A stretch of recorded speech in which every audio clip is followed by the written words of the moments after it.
7 பகல்களும் 8 இரவுகளும் தொடரான குளிரான சத்தம் நிறைந்த இடிகளை ஏற்படுத்தி குளிரான காற்றையும் புயலையும் உண்டு பண்ணி அல்லாஹ் அளித்தானாம். சகோதரர்களே, ஏன் அந்த சமுதாயம் அளிக்கப்பட்டது? அல்லாஹ் ரப்புல் ஆலமீனுடைய நேசம் இல்லை என்றால் கபரில் வேதனை, அல்லாஹ் ரப்புல் ஆலமீனுடைய நேசம் இல்லை என்றால் விசாரணையில் தப்ப முடியாது, அல்லாஹ் ரப்புல் ஆலமீனுடைய நேசம் இல்லை என்றால் துருவி துருவி அல்லாஹ் விசாரிப்பான். அல்லாஹ் கொடுத்ததை பெருமை அடிக்கின்ற பல மக்களை நாம் பார்க்கிறோம். அறிவீனர்களாக இருக்கிறார்களோ என்ற அச்சம் வருகிறது, சுவனத்தை இழந்து விடுவார்களோ என்ற அச்சம் வருகிறது. ஏன் தெரியுமா? நம் பிள்ளையை சிறு வயதிலிருந்து இந்த வார்த்தையை சொல்லி சொல்லி பக்குவப்படுத்தி இருந்தால் பெருமை என்ற அந்த மனநோய் வந்திருக்காது. இன்று அது ஒரு மனநோயாக மாறி இருக்கிறது. பெருமைக்காகவே எல்லாவற்றையும் செய்கின்ற வீரத்திற்கும் பெருமைக்கும் வித்தியாசம் தெரியாமல் வளர்த்து விட்டோம். சஹாபாக்கள் கேட்கிறார்கள், அல்லாஹ்வின் தூதரே, எங்களுடைய ஆடைகள் அழகாக இருக்க வேண்டும், கால் பாதணி செருப்பு அழகாக இருக்க வேண்டும் என ஆசை கொள்வது பெருமையாகி விடுமா? ஏன் இப்படி கேட்கிறார்கள் என்றால் அல்லாஹ்வின் தூதர் எச்சரித்த விதங்கள் அப்படி இருந்தது. பெருமைக்குரியவர்கள் நரகத்துக்குரியவர்கள், பெருமைக்குரியவர்கள் தண்டிக்கப்படுவார்கள், சுவனம் ஹராம்.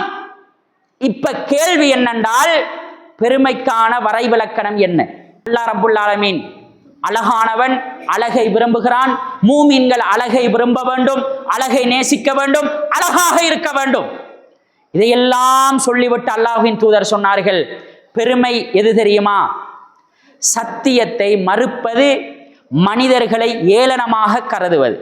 இது ரெண்டும் இருந்துச்சுன்னு வைங்க, உள்ளத்துல பெருமை இருக்கிறது என்பது அடையாளம். பெரும் ஒரு அறிஞரினுடைய வரலாறை அல்லாஹ் அல் குர்ஆனில் சொல்லுகிறான். அந்த வரலாற்றில் தகப்பனுக்கும் மகனுக்குமான அந்த உறவை அல்லாஹ் சொல்லுகிறான்.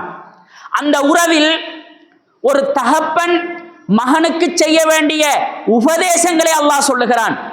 அன்பாக அழைத்து, மடியில் உட்கார வைத்து, அருகாமையில் உட்கார வைத்து, தான் உண்ணுகிற உணவை மகனுக்கு ஊட்டி. இந்த பாசத்தை நாம் இழந்து விட்டோம் சகோதரர்களே. பிள்ளைகள் தவறு செய்கிறார்கள், என் பேச்சை கேட்பது கிடையாது, என்னை மதிப்பது கிடையாது என்றெல்லாம் பெற்றோர்கள் புலம்புவதையும் பெற்றோர்கள் சொல்லுவதையும் நாம் பார்க்கிறோம். நிதானமாக சிந்தியுங்கள்.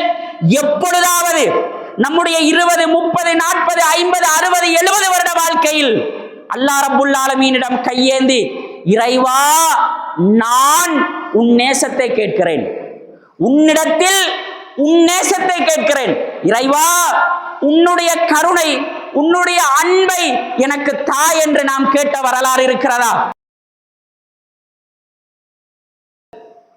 இஸ்லாத்தின் பார்வையில் பெருமை என்ற தலைப்பண்களால் ஒரு சில செய்திகளை அல்லாஹ் ரப்புல் ஆலமீன் பெருமை தொடர்பாக சொல்லுகின்ற நபிகளார் ஸல்லல்லாஹு அலைஹி வஸல்லம் அவர்கள் சொன்ன சில பல விடயங்களை அறிந்து கொள்ளுவதின் ஊடாக நம்முடைய சுவன வாழ்வை தக்க வைத்துக் கொள்ளலாம் என்ற அடிப்படையில் இத்தலைப்பின் கீழால் பேசுகிறேன்.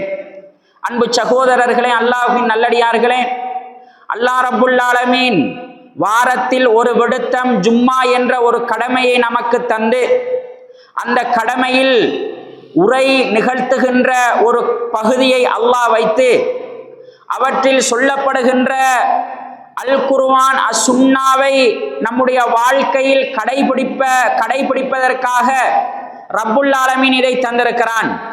அன்பு சகோதரர்களே, அன்பு சகோதரிகளே, நம்முடைய வாழ்வியலை பொறுத்த வரைக்கும் உலகத்தில் ஒரு முஸ்லிம் காலையில் மூமினாக இருப்பான், மாலையில் வழி தவறுவதற்கான வாய்ப்புகள் ஏராளம் இருக்கிறது.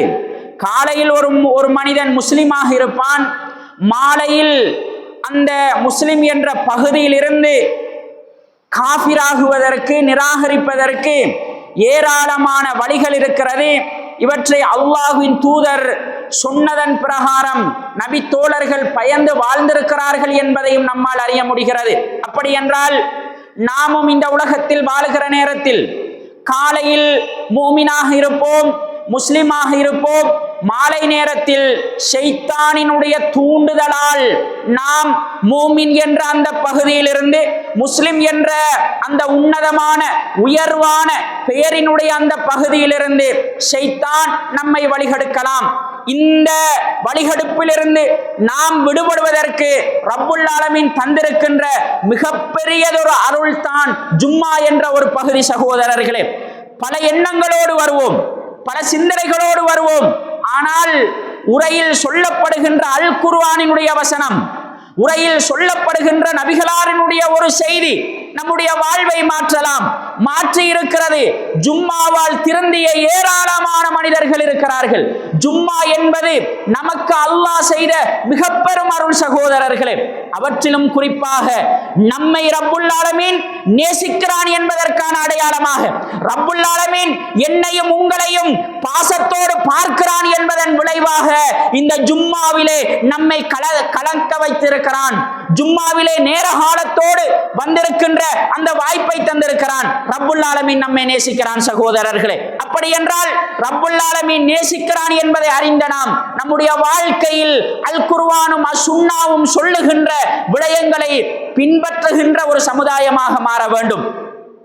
அன்பார்ந்த சகோதரர்களே, அல்லாஹ்வின் நல்லடியார்களே, நாம் சுவனத்தில் நுழைந்து விடக் கூடாது என்ற விடயத்தில் ஷைத்தான் மிக தீவிரமாக செயல்படுவான்.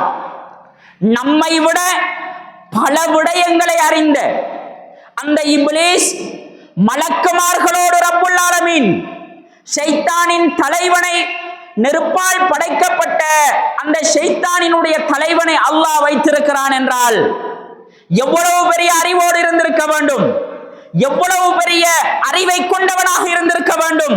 அந்த ஷைத்தான் நம்முடைய பலம், நம்முடைய பலகீனம், நம்முடைய உணர்வு, நம்முடைய எதிர்பார்ப்பு, நம்முடைய அறிவு எல்லாவற்றையும் அளவுகோலாக பயன்படுத்தி நம்மை நரகத்தின் பக்கம் இழுத்துச் செல்லுகின்ற அந்த விடயத்தில் அவன் சரியாக நடந்து கொள்வான். அதை தாண்டி அவனோடு போராடி அவன் போடுகின்ற, அவன் வீசுகின்ற அந்த வலையில் சிக்காமல் இந்த உலகத்தில் மூமினாக வாழ்ந்து முஸ்லிமாக மரணிக்கின்ற பொழுதுதான் சுவனம் நமக்கு கிடைக்கும் சகோதரர்களே. அந்த அடிப்படையில் தான் நம்முடைய உணர்வுகளில், நம்முடைய உள்ளங்களில் பெருமை என்று சொல்லுகின்ற இந்த அபாரமான பாரதூரமான இந்த பாவம் இருக்கிறதா இல்லையா என்பதை நாம் பரிசீலனை செய்வதற்காக இத்தலைப்பின்களால் பேசுகிறேன். அன்பு சகோதரர்களே, அல்லாஹ்வின் நல்லடியார்களே, அல்லாஹ் ரப்புல் ஆலமீன் 57வது அத்தியாயம் 23வது வசனத்தில் திட்டத் தெளிவான ஒரு செய்தியை அல்லாஹ் சொல்லுகிறான். வல்லாஹு, அல்லாஹ் ரப்புல் ஆலமீன் லா யுஹிப்பு, நேசிக்கவே மாட்டான், குல்ல முஹ்தாலின் ஃபகூர், பெருமையோடு இருக்கின்றவர்களை, தற்பெருமை அடிக்கின்றவர்களை அல்லாஹ் நேசிக்கவே மாட்டான் என்று அல்லாஹ் ரப்புல் ஆலமீன் திருமறையில் சொல்லுகிறான். அப்படி என்றால் நம் உணர்வில், நம் பேச்சில், நம்முடைய உலக நடையில், நம்முடைய பார்வையில், நம்முடைய ஆடையில் பெருமை இருக்கிறதா இல்லையா என்பதை நாம் சிந்திக்க வேண்டும் சகோதரர்களே. அன்புக்குரியவர்களே, அல்லாஹ்வின் நல்லடியார்களே, நிதானமாக சிந்தியுங்கள். எப்பொழுதாவது நம்முடைய 20, 30, 40, 50, 60, 70 வருட வாழ்க்கையில் அல்லாஹ் ரப்புல் ஆலமீனிடம் கையேந்தி, இறைவா, நான் உன் நேசத்தை கேட்கிறேன், உன்னிடத்தில் உன் நேசத்தை கேட்கிறேன், இறைவா உன்னுடைய கருணை, உன்னுடைய அன்பை எனக்கு தா என்று நாம் கேட்ட வரலாறு இருக்கிறதா? அல்லாஹ்வின் தூதர் ஸல்லல்லாஹு அலைஹி வஸல்லம் அவர்கள் அல்லாஹ்விடம் அடிக்கடி பிரார்த்திக்கின்ற, பிரார்த்தனை செய்த ஒரு துஆ இருக்கிறது. அல்லாஹும்ம இன்னி அஸ்அலுக ஹுப்பக், இறைவா நான் உன்னிடத்திலே கேட்கிறேன் உன் நேசத்தை, நான் உன்னிடத்தில் கேட்கிறேன் இறைவா நீ என்னை நேசிப்பதற்காக. வஹுப்ப மை யுஹிப்புக், யாரெல்லாம் உன்னை நேசிக்கிறார்களோ, அல்லாஹ்வை யாரெல்லாம் நேசிக்கிறார்களோ அவர்களினுடைய நேசத்தையும் நான் உன்னிடத்தில் கேட்கிறேன் இறைவா. நான் என்னை, அதாவது அல்லாஹ்விடத்திலே அல்லாஹ்வின் தூதர் கேட்டார்கள், இறைவா உன்னை நேசிக்கின்ற அந்த பகுதியை எனக்கு தா இறைவா. உன்னை நேசிக்கின்ற மனிதர்களினுடைய நேசத்தையும் எனக்கு தா இறைவா. வல் அமலல்லதி யுபல்லிக்னி ஹுப்பக், நீ எந்த அமலை செய்தால் நேசிப்பாயோ அந்த அமலை எனக்கு அருள் செய்து விடு, அந்த அமலை எனக்கு தந்துவிடு என்று அல்லாஹ்வின் தூதர் கேட்டார்கள். அல்லாஹும்ம இஜ்அல் ஹுப்பக அஹப்ப இலைய மின் நஃப்ஸி வ அஹ்லி வ மினல் மாஇல் பர்தி. அல்லாஹ்வின் தூதர் கேட்டார்கள், இறைவா, என்னை விட, என் குடும்பத்தை விட, குளிர்ந்த நீர் அருந்துவதை விட உன் பாசம் கிடைக்கின்ற அந்த உன் நேசம் கிடைக்கின்ற அந்த பகுதியை எனக்கு தா இறைவா. நம்முடைய வாழ்க்கையில் நாம் கேட்டிருக்கிறோமா சகோதரர்களே? யா அல்லாஹ், உன் நேசம் எனக்கு வேண்டும், உன்னை நேசிக்கின்ற மனிதர்களின் நேசம் வேண்டும். நீ எந்த அமலை செய்தால் நீ நேசிப்பாயோ அந்த அமலை எனக்கு இலகுவாக தா யா அல்லாஹ். என் உயிரை விட, என் குடும்பங்களை விட நான் குளிரான நீரை அருந்தி அதில் சந்தோஷம் காணுவதை விட உன் நேசமே எனக்கு வேண்டும் என்று அல்லாஹ்வின் தூதர் பிரார்த்தித்தார்களே. நம் வாழ்நாளில் ஒரு விடுத்தமாவது கேட்டிருக்கிறோமா சகோதரர்களே? அன்பு சகோதரங்களே, அல்லாஹ்வின் நல்லடியார்களே, அல்லாஹ்வின் தூதர் கேட்டார்கள். ஏன் கேட்டார்கள் தெரியுமா? அல்லாஹ் ரப்புல் ஆலமீனுடைய நேசம் இல்லை என்றால் கபரில் வேதனை, அல்லாஹ் ரப்புல் ஆலமீனுடைய நேசம் இல்லை என்றால் விசாரணையில் தப்ப முடியாது, அல்லாஹ் ரப்புல் ஆலமீனுடைய நேசம் இல்லை என்றால் துருவி துருவி அல்லாஹ் விசாரிப்பான், அல்லாஹ் ரப்புல் ஆலமீனுடைய நேசம் இல்லை என்றால் சுவனம் கிடையாது சகோதரர்களே. அப்படி என்றால் அல்லாஹ் நேசிக்கின்ற விடயங்களை தேட வேண்டியவர்களாக நாம் இருக்க வேண்டும். அல்லாஹ் எதை நேசிப்பான், எதை நேசிக்க மாட்டான், அதை வேறுபடுத்துகின்றவர்களாக, அதிலிருந்து அல்லாஹ் நேசிப்பதை எடுத்துக் கொள்ளுகின்றவர்களாக, அல்லாஹ் நேசிக்க மாட்டான் என்று சொன்ன, அல்லாஹ் பாசம் வைக்க மாட்டான் என்று சொன்ன அந்த விடயங்களை தவிர்ந்து வாழுவதுதான் ஒரு ஈமான்தாரியினுடைய, ஒரு மூமினுடைய பண்பு என்பதை புரிந்து கொண்டு, வல்லாஹு லா யுஹிப்பு குல்ல முஹ்தாலின் ஃபகூர், யாரெல்லாம் பெருமை அடிக்கிறார்களோ, அறிவால், கல்வியால், பணத்தால், பொருளாதாரத்தால், தான தர்மத்தால், ஜக்காத்தால், தன்னுடைய ஆளுமையால், அரசியலால், எதுவாக இருந்தாலும் சரி சகோதரர்களே, பெருமை என்ற பகுதி இருந்தால் சுவனத்தை அல்லாஹ் ஹராமாக்கி விடுவான். அல்லாஹ்வினுடைய நேசம் கிடைக்காது. நாம் தேட வேண்டியது என் வாழ்க்கையில், என்னுடைய வாழ்க்கையில் எங்கெல்லாம் பெருமை என்ற அந்த அடையாளம் இருக்கிறது, பெருமைக்கான வாசல் திறக்கப்பட்டிருக்கிறது, இதை சிந்திக்கின்றவர்களாக நாம் இருக்க வேண்டும். அன்புக்குரியவர்களே, அல்லாஹ்வின் நல்லடியார்களே, அல்லாஹ் ரப்புல் ஆலமீனுடைய ஒரு படைப்பினம், அல்லாஹ் படைத்த ஒரு சமுதாயம், ஆதி என்ற ஒரு சமுதாயம். ஆதி என்ற சமுதாயம் ஃபஸ்தக்பரு ஃபில் அர்தி பிகைரில் ஹக்கி வகாலு மன் அஷத்து மின்னா குவா. அல்லாஹ் ஆதி சமுதாயத்தை படைத்தான். மலைகளை, வீடுகளை மலைகளாக கட்டுகின்ற ஒரு பலமிக்க சமுதாயமாக அல்லாஹ் ஆதி சமுதாயத்தை படைத்தான். பலமுள்ளவர்கள். அவர்கள் என்ன சொன்னார்கள் என்றால், எங்களை விட யார் பலசாலிகள் இருக்கிறார்கள், எங்களை விட யார், என்னை விட யார், என்ன அதிகாரம், என்ன ஆளுமை, இந்த பெருமையோடு இருந்தார்கள். அவலம் யரவ் அன்னல்லாஹ் அல்லதி ஹலகஹும், அவர்களைத்தான் அல்லாஹ் படைத்திருக்கிறான், அவர்களை விட சக்தி மிக்கவன் அல்லாஹ் என்பதை சொல்லிவிட்டு இன்னும் ஒரு திருமறையில் அல்லாஹ் அந்த ஆது கூட்டத்தாரை அல்லாஹ் அழித்த வரலாறை சொல்லுகிறான். 7 பகல்களும் 8 இரவுகளும் தொடரான குளிரான சத்தம் நிறைந்த இடிகளை ஏற்படுத்தி குளிரான காற்றையும் புயலையும் உண்டு பண்ணி அல்லாஹ் அளித்தானாம் சகோதரர்களே. ஏன் அந்த சமுதாயம் அளிக்கப்பட்டது? பெருமையோடு வாழ்ந்தார்கள், நான் என்ற அகம்பாவத்தோடு வாழ்ந்தார்கள். இந்த உணர்வு ஒரு மனிதனை அழிக்கும் சகோதரர்களே. இந்த உணர்வு ஷைத்தானினுடைய உணர்வு. பெருமை என்ற அந்த பகுதி இருக்கிறதே, நான் அகம்பாவம் இருக்கிறதே அது ஷைத்தானுடைய பண்பு. வைது குல்னா லில் மலாய்கதி இஸ்ஜுது லி ஆதம், ஆதமுக்கு சுஜூது செய்யும்படி வானவர்களுக்கு நாங்கள் சொன்னோம். வைது குல்னா லில் மலாய்கா, வானவர்களுக்கு நாங்கள் சொன்னோம் உஸ்ஜுது லி ஆதம், ஆதமுக்கு நீங்கள் சுஜூது செய்யுங்கள். இல்லா இப்லீஸ், இப்லீஸை தவிர அனைவரும் சுஜூது செய்தார்கள். இப்லீஸ் அபாவஸ்தக்பர், இப்லீஸ் பெருமை அடித்தான். வக்கான மினல் காஃபிரின், நிராகரிப்பாளர்களாக மாறினான். இந்த பெருமை சுவனத்திலிருந்து நம்மை வேறுபடுத்தும், சுவனத்தை இழக்கச் செய்யும், நிராகரிக்கச் செய்யும், முஸ்லிம் என்ற பகுதியிலிருந்து வேறுபடுத்தும். மூமின் என்ற அந்தஸ்தான அந்த உயரிய பண்பை நம்மிடத்திலிருந்து வேறுபடுத்திவிடும். சகோதரர்களே, நாம் தேட வேண்டும், எந்த வகையில் என் வாழ்க்கையில் பெருமை இருக்கிறது? என் பேச்சு பிறருக்கு பெருமையாக தெரிகிறதா, அல்லது என் உணர்வுக்கே அது படும்? சகோதரர்களே, அன்பார்ந்த உறவுகளே, அல்லாஹ்வின் நல்லடியார்களே, ஏராளமான நன்மைகளை நாங்கள் செய்கிறோம். ஏராளமான நன்மைகள், கல்வி, தேடுதல், கற்பித்தல், தர்மம், ஜகாத், பிறரிடம் வாங்கி கொடுப்பது, ஏராளமான பகுதி. இந்த பகுதிகளெல்லாம் நன்மையை நாடி செய்ய வேண்டும்.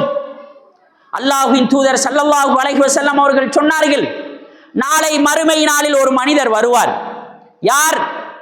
ஜிஹாது களத்தை சந்தித்தவர். ஜிஹாது களத்தை தீனுக்காக, மார்க்கத்துக்காக தன்னுடைய உயிரை கொடுத்தவர்களாக உலகம் பேசியவர்கள் மறுமையில் வருவார்கள். நரகம் ஒருபுறம், மறுபுறம் சுவனம். அல்லாஹ் ரப்புல் ஆலமீனுடைய விசாரணை தனித்தனியான விசாரணை. இந்த விசாரணையின் பொழுது அந்த மனிதர் வருவார். இறைவா, உலகத்தில் நான் ஜிஹாது செய்திருக்கிறேன், என் உயிரை தீனுக்காக மாய்த்தேன். அல்லாஹ் ரப்புல் ஆலமீன் சொல்லுவானாம், நீ உலகத்தில் யுத்தம் புரிந்தது உண்மை, உன் உயிரை கொடுத்தது உண்மை, ஆனால் எனக்காக இல்லை. உன் உயிர் போனது உலக மக்களினுடைய பாராட்டுக்காக. நீ ஒரு ஜிஹாத் முஜாஹித் என்று பேச வேண்டும் என்பதற்காக.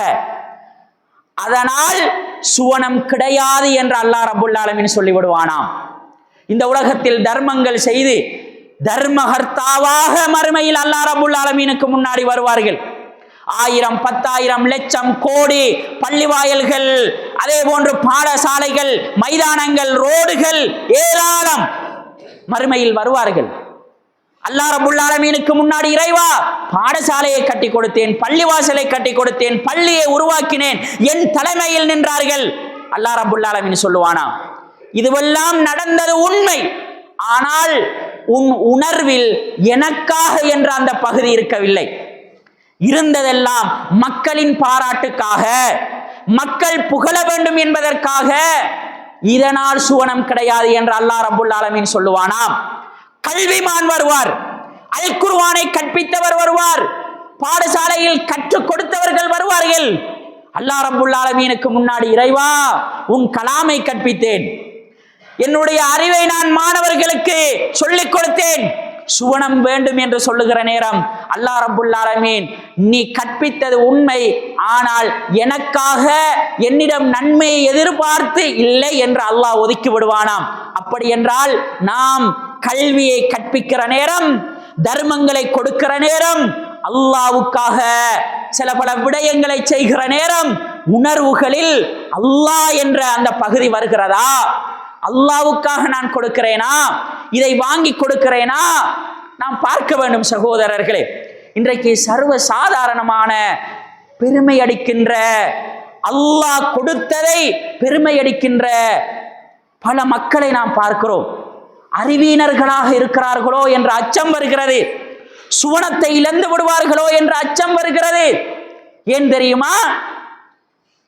நல்ல பல அறிஞர்கள் ஆக்கங்களை எழுதுவார்கள், கட்டுரைகளை எழுதுவார்கள், அல்லது சமூக சீர்திருத்தம் குறித்து எழுதுவார்கள். அதை கொப்பி பண்ணி கீழுக்கு யாரோ எழுதிய ஒன்றுக்கு தன் பெயரை போடுகின்ற முட்டாள்தனமான ஒரு செயல்பாடை சமூகத்தில் செய்கின்ற படித்தவர்களாக நடிக்கின்றவர்களை நாம் பார்க்கிறோம்.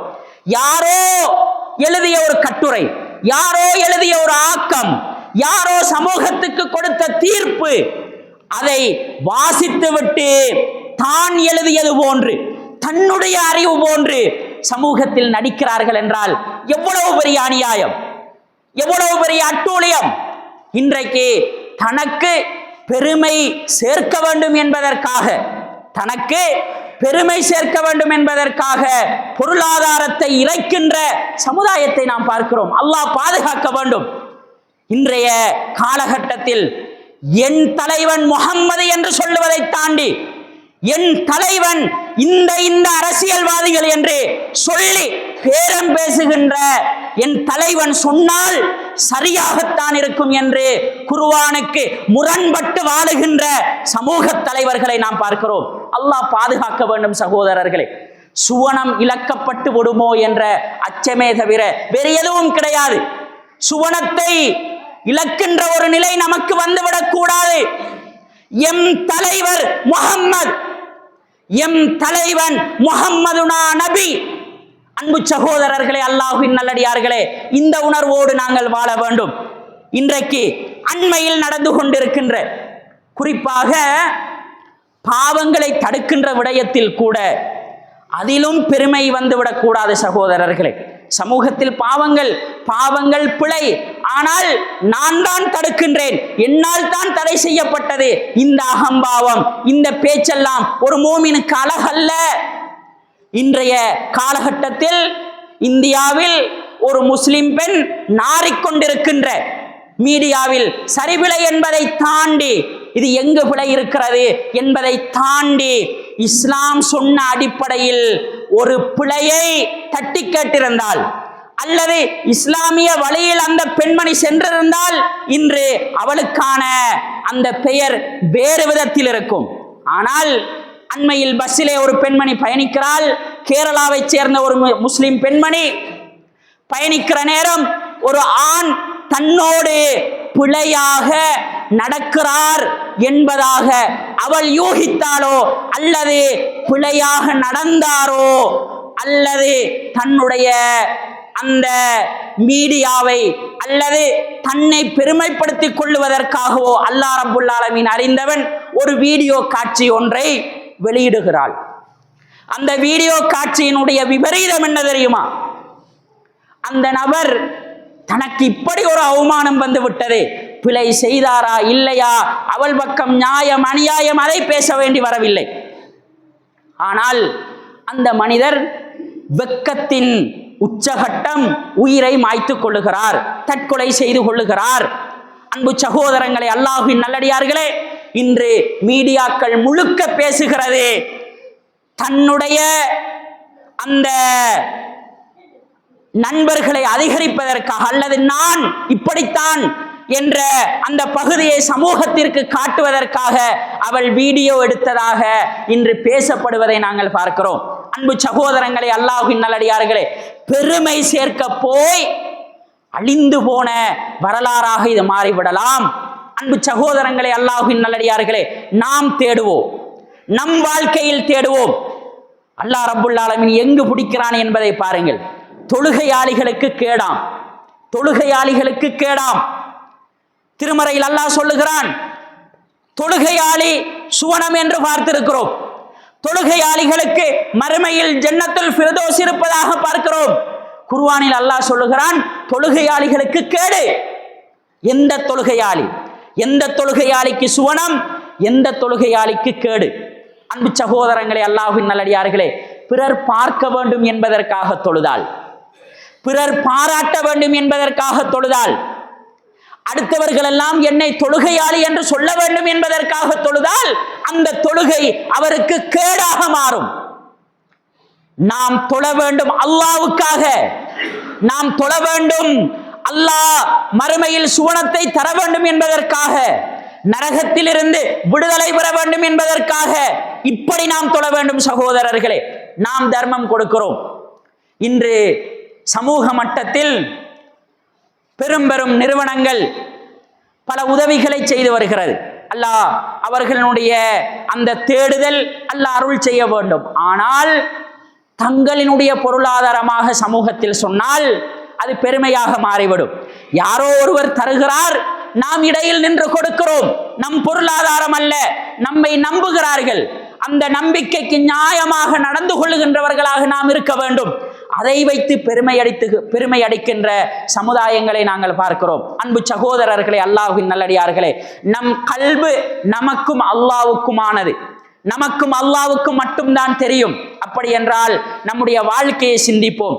நம்முடைய வாழ்க்கையில் எங்கெங்கெல்லாம் பெருமையினுடைய வாசல் இருக்கிறது என்பதை பார்த்து இருந்தால் அதிலிருந்து விடுபடுகிறவர்களாக நாம் மாறிக்கொள்ள வேண்டும். அல்லாஹ்விடம், யா அல்லாஹ், என்னுடைய வாழ்க்கையில் எந்த பகுதியிலும் பெருமையை தந்து விடாதே என்று பிரார்த்திக்கின்றவர்களாக, பெருமையோடு நான் வாழ்ந்துவிடக் கூடாது என்ற அந்த உணர்வோடு நாம் இருப்போம். அன்பு சகோதரங்களே, அல்லாஹ்வின் நல்லடியார்களே, தாழ்வாக நடந்து பாருங்கள். அல்லாஹ்வின் தூதரினுடைய பொன்மொழி சகோதரர்களே, பணிவாக நடந்து பாருங்கள், தாழ்ந்து பாருங்கள். அல்லாஹ் உங்களை உயர்த்துவான். பல சமூகங்களுக்கு முன்னாடி உங்களை கொண்டு வருவான். உங்களை தலைவனாக காட்டுவான். ஒரு சமூகம் நேசிக்கின்ற ஒரு அமைப்பில் மாறும். தாழ்ந்த நிலையில், பண்பான நிலையில் நாம் சமூகத்தோடு நடந்தால் நிச்சயம் அல்லாஹ் ரப்புல் ஆலமீன் நமக்கு உயர்வை தருவான். வல்லவன் ரஹ்மான் போதுமானவன்.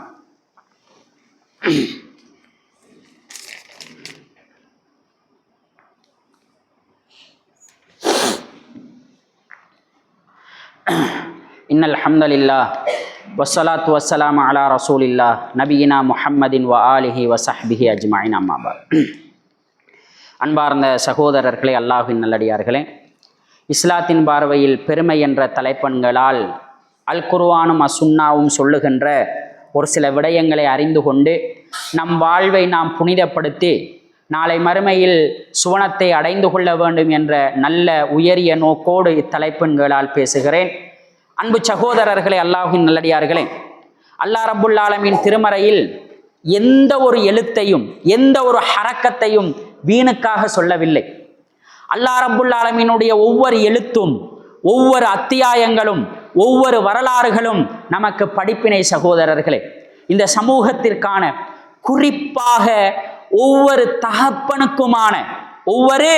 தகப்பனுக்குமான ஒரு அழகான வரியை அல்லாஹ் சொல்லுகிறான், பின்பற்றுகின்ற வரியை சொல்லுகிறான். நாம் அதில் தகப்பனாக சரியாக இருந்திருக்கிறோமா இல்லையா என்பதை நாம் சிந்திப்போம் சகோதரர்களே. அல்லாஹ் ரப்புல் ஆலமீன் லுக்மான் என்று சொல்லுகின்ற மிக பெரும் ஒரு அறிஞரினுடைய வரலாறை அல்லாஹ் அல் குர்ஆனில் சொல்லுகிறான். அந்த வரலாற்றில் தகப்பனுக்கும் மகனுக்குமான அந்த உறவை அல்லாஹ் சொல்லுகிறான். அந்த உறவில் ஒரு தகப்பன் மகனுக்கு செய்ய வேண்டிய உபதேசங்களை அல்லாஹ் சொல்லுகிறான். அன்பாக அழைத்து, மடியில் உட்கார வைத்து, அருகாமையில் உட்கார வைத்து, தான் உண்ணுகிற உணவை மகனுக்கு ஊட்டி, இந்த பாசத்தை நாம் இழந்து விட்டோம் சகோதரர்களே. பிள்ளைகள் தவறு செய்கிறார்கள், என் பேச்சை கேட்பது கிடையாது, என்னை மதிப்பது கிடையாது என்றெல்லாம் பெற்றோர்கள் புலம்புவதையும் பெற்றோர்கள் சொல்லுவதையும் நாம் பார்க்கிறோம். ஆனால் குர்ஆன் சொன்ன தகப்பனாக நாம் இல்லை சகோதரர்களே. இருந்திருந்தால் அல்லாஹ் பாதுகாக்க வேண்டும், நம் பிள்ளை சரியான முறையில் இருந்திருப்பான். அன்பு சகோதரர்களே, அல்லாஹ்வின் நல்லடியார்களே, அல்லாஹ் ரப்புல் ஆலமீன் சொல்லுவதை பாருங்கள்.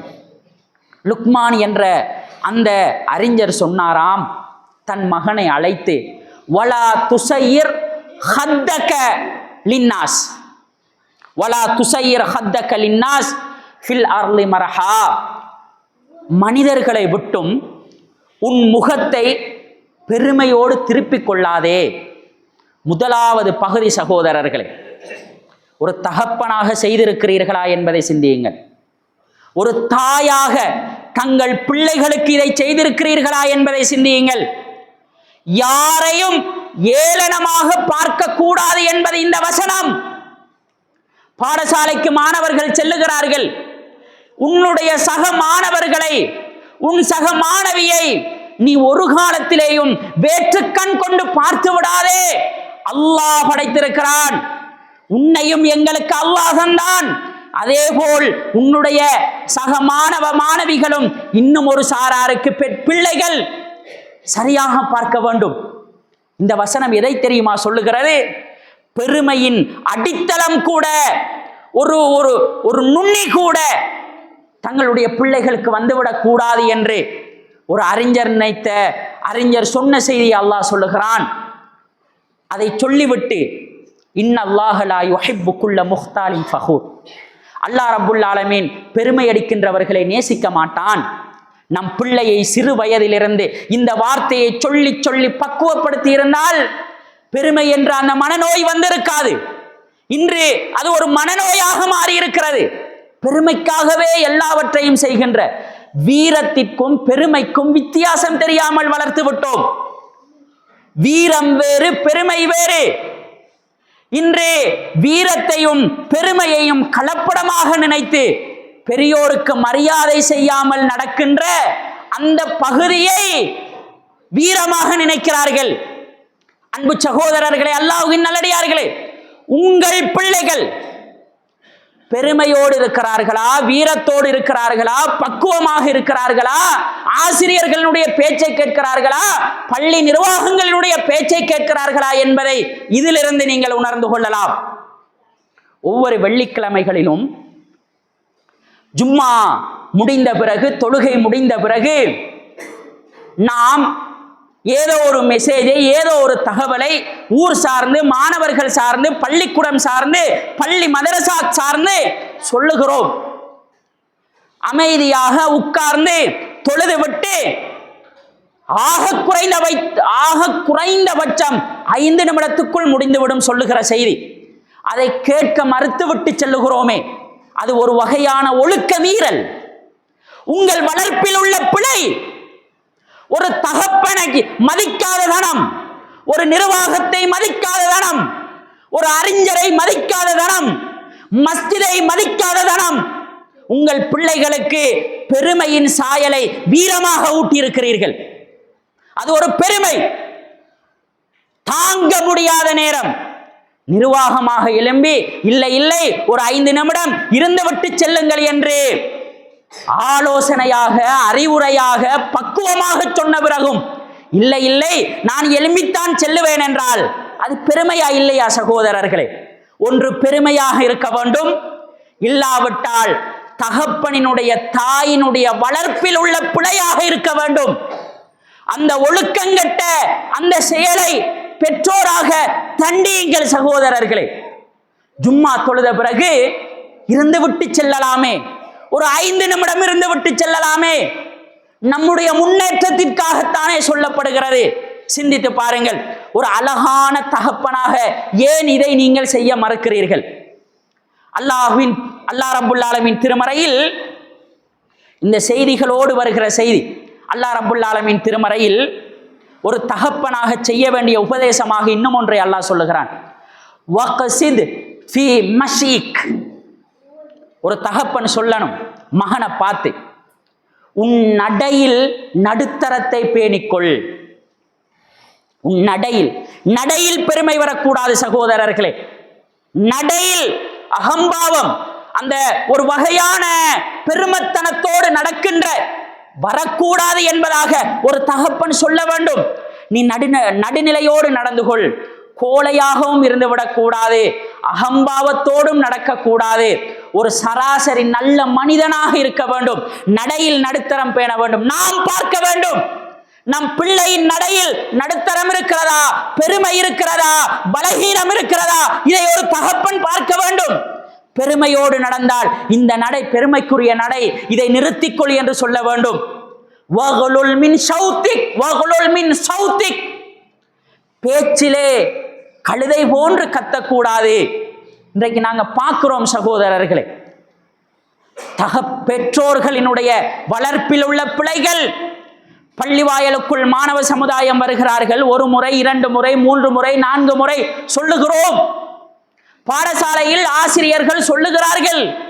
ஆனால் அந்த வார்த்தை பிரயோகங்கள் எல்லாம் கழுதை கத்துவது போன்று அல்லாஹ் ரப்புல் ஆலமீன் திருமறையில் அப்படியே சொல்லுகிறான். கழுதையினுடைய சத்தமாக இருக்கக்கூடாது என்று நாம் சொல்லுகிறோமே. கழுத மாதிரி கத்துறான்.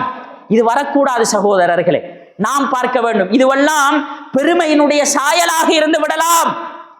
அன்பு சகோதரங்களே, அல்லாஹ்வின் நல்லடியார்களே, சமூகத்தில் கண் பார்வைக்குரிய அடையாளங்கள் முகத்தால் ஏழைகளை, எளியவர்களை, படிக்காதவர்கள் என்று, பலகீனமானவர்கள் என்று சலாம் சொல்லுவதில் திருப்பிக் கொள்கிறோம் என்றால் அது பெருமையின் சாயலாக இருக்கலாம்.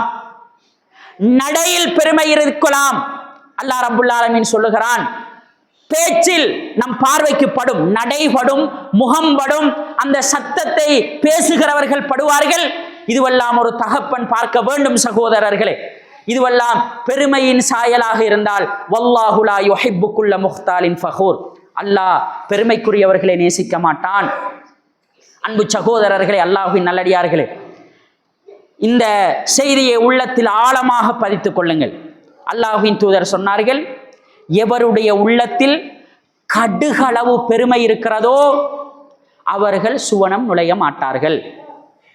யாருடைய உள்ளத்தில் கடுகளவு பெருமை இருக்கிறதோ, கல்வி என்னிடம் இருக்கிறது என்று, பணம் என்னிடம் இருக்கிறது என்று, பொருளாதாரம் இருக்கிறது என்று, அரசியல் பலம் இருக்கிறது என்று, ஆளுமை இருக்கிறது என்று, பெருமை என்ற பகுதி உள்ளத்தில் இருந்தால் சுவனம் கிடையாது சகோதரர்களே. அல்லாஹ் பாதுகாக்க வேண்டும்.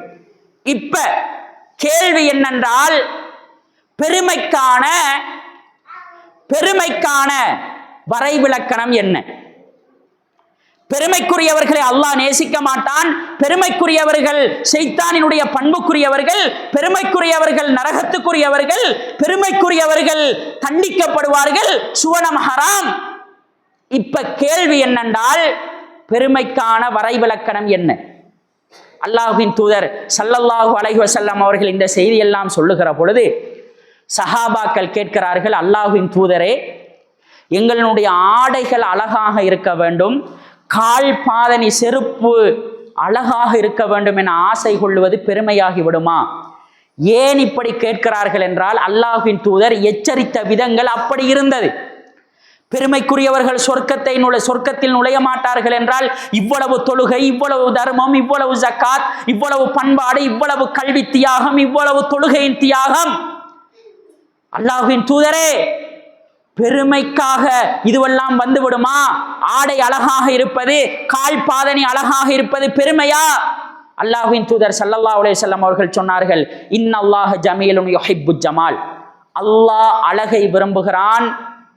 அல்லாஹ் அழகானவன், அழகை விரும்புகிறான். அல்லாஹ் அழகானவன். மனிதர்களினுடைய உள்ளத்திலெல்லாம் அழகுக்கு என்று தனி மரியாதை இருக்கிறது, மதிப்பு இருக்கிறது. எல்லோரும் அழகை தேடுவார்கள். அல்லாஹ் ரப்புல் ஆலமீன் அழகானவன், அழகை விரும்புகிறான். மூமின்கள் அழகை விரும்ப வேண்டும், அழகை நேசிக்க வேண்டும், அழகாக இருக்க வேண்டும். இதையெல்லாம் சொல்லிவிட்டு அல்லாஹ்வின் தூதர் சொன்னார்கள், பெருமை எது தெரியுமா? சத்தியத்தை மறுப்பது, மனிதர்களை ஏளனமாக கருதுவது. இது ரெண்டும் இருந்துச்சுன்னு வைங்க, உள்ளத்துல பெருமை இருக்கிறது என்பது அடையாளம். சத்தியத்தை மறுப்பது, உண்மையை மறுப்பது, இதுதான் உண்மைன்னு தெரியும். குடும்ப கௌரவம், ஊர் கௌரவம், எங்கட பிடிவாதம், உண்மையை ஏற்றுக்கொள்ள மாட்டோம், மன்னிப்பு கேட்க மாட்டோம். இன்னைக்கு மன்னிப்பு கேட்கிறதுங்கிறது பெரியதொரு தங்களை தாங்களே தாழ்த்தி கொள்ற மாதிரி. அன்பு சகோதரர்கள் பிழை செய்வார்கள். உண்மை என்று தெரிகிற நேரம், இதுதான் சத்தியம் என்று தெரிகிற நேரம் உண்மையின் பக்கம் வர வேண்டும் சகோதரர்களே. இல்லையா உள்ளத்தில் பெருமை இருக்கிறது. அடுத்த பகுதிதான் மனிதர்களை ஏளனமாக கருதுவது. அவர்கள் ஏழைகள், அவர்கள் பலகீனமானவர்கள், அவர்களுடைய பேச்சு சமூகத்தில் எடுபடாது. நிர்வாக தெரிவு என்று வருகிற நேரம் அவருக்கு முழு உரிமையும் இருக்கும், அவரால் பேச முடியாது, திக்கி திக்கி பேசுவார், அவரினுடைய வார்த்தை எடுபடாது. திருமண வீடுகளில் இவர்களெல்லாம் புறக்கணிக்கப்படுவார்கள். மையத்து வீடுகளில் இவர்களினுடைய வருகையை எதிர்பார்க்க மாட்டோம். பாடசாலையில் ஒரு மீட்டிங், ஒரு கூட்டம் என்றால் அந்த மாணவனினுடைய தகப்பனினுடைய வார்த்தை எடுபடாது. பெருமை சகோதரர்களே, அகம்பாவம், அந்த ஆணவத்தை அல்லாஹ் அழித்தே தீருவான். இந்த ஆணவத்தோடு வாழ்ந்த பல வரலாறுகள் இருக்கிறது. இந்த ஆணவத்தோடு ஃபிரௌன் இருந்தான், இந்த ஆணவத்தோடு ஹாமான் இருந்தான், இந்த ஆணவத்தோடு காரூன் இருந்தான். சமூது கூட்டம் இருந்தது, ஆது கூட்டம் இருந்தது. அல்லாஹ் சுக்கு நூறாக்கினான். சகோதரர்களே, நாம் புரிந்து கொள்ள வேண்டிய விடயம் என்னவென்றால், இந்த ஜும்ஆ நமக்கு பயனளிக்குமாக இருந்தால் நம்மை நாம் பரிசீலனை செய்வோம். சகோதரர்களே, எப்படியான பரிசீலனை தெரியுமா? என் பார்வையில் நான் பணக்காரன் ஏழை, படித்தவன் படிக்காதவன், ஊரில் மதிக்கிறவன் மதிக்காதவன், இந்த இடை போடுகிற பகுதி இருந்தால் பெருமை இருக்கிறது. நாம் அப்படி நடந்து கொள்ளக்கூடாது. நம்முடைய ஆடை அழகாக இருக்க வேண்டும், ஆனால் அவனை விட உயரிய விலையில் தான் நான் ஆடை அணிவேன் என்றால் அது பெருமை. நாம் எவ்வளவு பணம் கொடுத்தும் ஆடை அணியலாம். விலை உயர்ந்த பொருட்கள் இருக்கிறது, பல லட்சங்கள் தாண்டிய கடிகாரம் இருக்கிறது, பல லட்சம் கோடிகளை தொட்ட கை தொலைபேசி இருக்கிறது. தேவை என்றால் பாவிக்க முடியும், ஆனால் அது நமக்கும் அல்லாவுக்கும் தெரியும். இது பெருமைக்கா? ஊரிலே என்னிடத்தில் மட்டும்தான் இந்த வாகனம், ஊரிலே என்னிடத்தில் மட்டும்தான் இப்படி. இந்த உணர்வுகள் நமக்கும் அல்லாவுக்கும் உரியது. சகோதரர்களே, நாம் சிந்திப்போம். பிழை இருந்தால் திருந்திக் கொள்வோம், பிழை இருக்கலாம், இருந்தால் திருந்திக் கொள்வோம். வல்லவன் ரஹ்மான் நாளை மறுமையில் தருகிற சுவனத்தை இழந்துவிடக் கூடாது. சகோதரர்களே, உலகத்தில் நம் வாழ்வை சரிபார்ப்போம், எல்லா விடயத்திலும் சரிபார்ப்போம். நாளை மறுமையில் சுவனத்தை அடைவதற்காக வல்லவன் ரஹ்மான் போதுமானவன். அன்பார்ந்த சகோதரர்களே, இந்த உலகத்தில் வாழுகிற நேரம் அல்லாவுக்கு பொருத்தமானவர்களாக வாழ்ந்து மரணிப்பதற்கு வல்லவன் ரஹ்மான் துணை புரிவானாக. வாஹிரு தாவானானில் ஹம்து.